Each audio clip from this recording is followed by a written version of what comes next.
Tony Schiavone played the Mark Henry role for the split screen interview, where PAC and Andrade, everyone is banned from ringside. Andrade said he beat PAC, he'll beat him again, and he has friends all around the world. I'm going to win easily.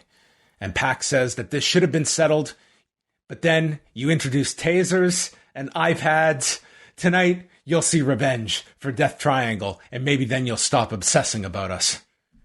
Tasers and iPads. He's an Android guy. So Andrade and PAC, the much anticipated rematch that has been talked about all week. Oh, Andrade. That's pretty good. That's very good. I'm rubbing off on you. So Jericho puts over that he has faced PAC at Madison Square Garden and Sumo Hall. Sorry. Andrade and IPAC. Oh my goodness. That's the title. I want that to be the title. Yeah, it's deep into the show. No one. People have to listen to get it. They're going to look at that and think, what the fuck? He misspelled Andrade. I'm surprised you didn't spell Andrade the way that it's supposed to be. I'm very surprised.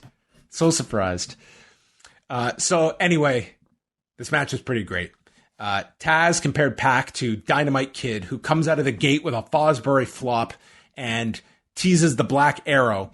And man, some of these like apron spots were like hard to watch, but my God, were they creative with ways to crash and burn on the edge of the apron, especially Andrade, who did he went for a slingshot and just crashed coming down, missing PAC and falling to the floor. Like Andrade worked his ass off here, and PAC was just phenomenal here. He hit this incredible moonsault. This is like 10 minutes in. The place is going nuts. Andrade did the Three Amigos. PAC can't get the brutalizer, so they end up on the edge of the apron again, culminating with a slingshot DDT to PAC on the edge.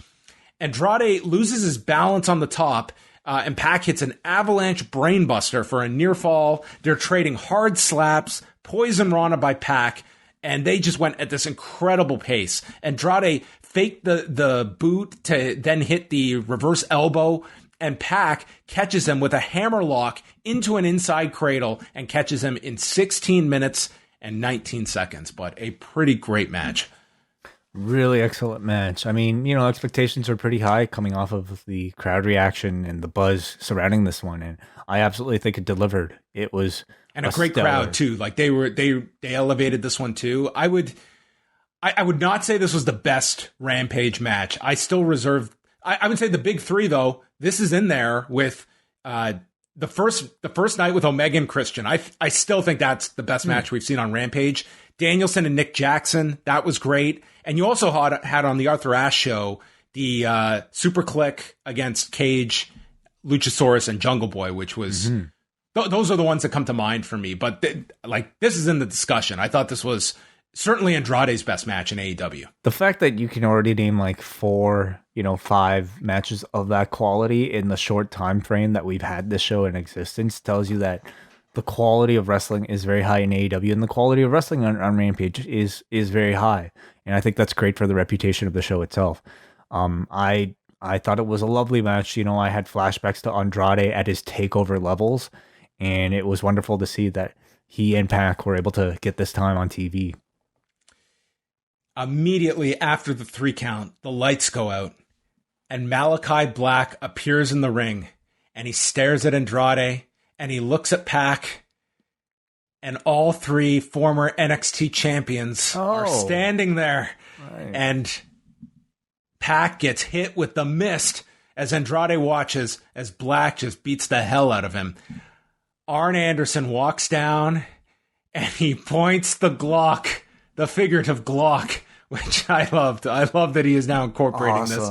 He delivers the sign to Malachi Black, and with that, Cody charges the ring, and he runs wild on Andrade and Malachi Black. It includes a power slam to Black. This is after he sends Andrade to the floor. Cody grabs a chair, and he's ready to swing for the fences as Malachi bails. And dude, this was a crowd. They got into Cody here. This was not a negative reaction for Cody. I thought it was a great way to end the show going into the third match tomorrow. I thought this was a great main event, and I really enjoyed the post-match quite a bit. I was honestly surprised by the crowd reaction. And yes, I do understand this was a taped show, but I also don't necessarily I don't believe that like they would manipulate a crowd reaction like this, especially because tomorrow is going to be a live show. That word would be out instantly with this crowd, along with like videos and stuff. It would be. I don't think I bought this as a genuine reaction, and that really surprised me because of how beloved Malachi Black has been. And Cody, I don't necessarily, those vignettes have been all that effective. But what has been effective has been Arn Anderson and this gun thing. I mean, if there's a secret to keeping Cody babyface, it is Glock Anderson, Armed Anderson, the most over guy in the segment, I would say. That was wonderful. So great match, great closing angle. Yeah, I felt like I'm really looking forward to this match now tomorrow night. So that's a live show Saturday night in Orlando with Cody and Malachi Black, and might be the main event on the show. I think it probably closes the show. It's like it feels like this is the climax of the feud. Could be, yeah. Or could it possibly start the show? This feels more like a close. Maybe you have Danielson start. I think Danielson and Dustin Rhodes. Maybe you start with that. Yeah, get some time. I'm looking forward to that match as well. Me too. That's a fun match that did not instantly come to mind of opponents for Danielson. Mm-hmm.